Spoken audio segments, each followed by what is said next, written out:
UNICEF India, Elixir foundation અને Ahmedabad students પોલીસના કેડેટ્સના સંયુક્ત ઉપક્રમે વિકસિત ગુજરાત એટ 2047 માટે બાળ અવાજ કાર્યક્રમ યોજાયો। વિશ્વ બાળ દિન નિમિત્તે શહેરી વિકાસ રાજ્ય મંત્રી દર્શનાબેન વાઘેલાની પ્રોત્સાહક ઉપસ્થિતિમાં ગુજરાત યુનિવર્સિટીના અટલ કલામ સેન્ટર ખાતે વિકસિત ગુજરાત એટ 2047 માટે બાળ અવાજ કાર્યક્રમ યોજાયો।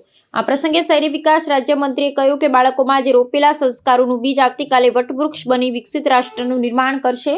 આ માટે બાળકોના વિચારોને બહાર લાવવા મોક પાર્લામેન્ટ જેવા કાર્યક્રમોને તેમણે મહત્વના ગણાવ્યા હતા। તારીખ 20મી નવેમ્બરના રોજ વિશ્વ બાળ દિનની ઉજવણીના ભાગરૂપે યુનિસેફ ઇન્ડિયા, એલેકિસર ફાઉન્ડેશન અને અમદાવાદ સિટી પોલીસના સ્ટુડન્ટ પોલીસ કેડેટ્સના સંયુક્ત ઉપક્રમે અંતર્ગત my day my rights theme સાથે બાળકોને તેમના અધિકારો, જવાબદારીઓ અને સિવિક એન્ગેજમેન્ટ અંગે જાગૃત કરવાના ઉદ્દેશ્યથી આ કાર્યક્રમનું આયોજન કરવામાં આવ્યું હતું, જે અંતર્ગત મોક પાર્લામેન્ટ તેમજ વિવિધ સંવાદ સત્રો યોજાયા હતા। આ પ્રસંગે ઉપસ્થિત શહેરી વિકાસ રાજ્યમંત્રી દર્શનાબેન વાઘેલાએ જણાવ્યું હતું કે માય ડે માય રાઇટ્સના સૂત્ર સાથે બાળકોની મોક પાર્લામેન્ટ અંતર્ગત આજે બાળકો પોતાના વિચારો રજૂ કરવાના છે।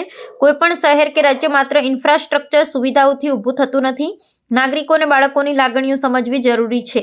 ત્યારે વડાપ્રધાન નરેન્દ્રભાઈ મોદી અને કેન્દ્રીય ગૃહમંત્રી અમિતભાઈ શાહના નેતૃત્વમાં બાળકોને તેમના સપનાઓ સાકાર કરવા અને આગળ વધવા દરેક ક્ષેત્રે યોગ્ય પ્લેટફોર્મ પૂરું પાડવામાં આવી રહ્યું છે, એમ તેમણે ઉમેર્યું હતું।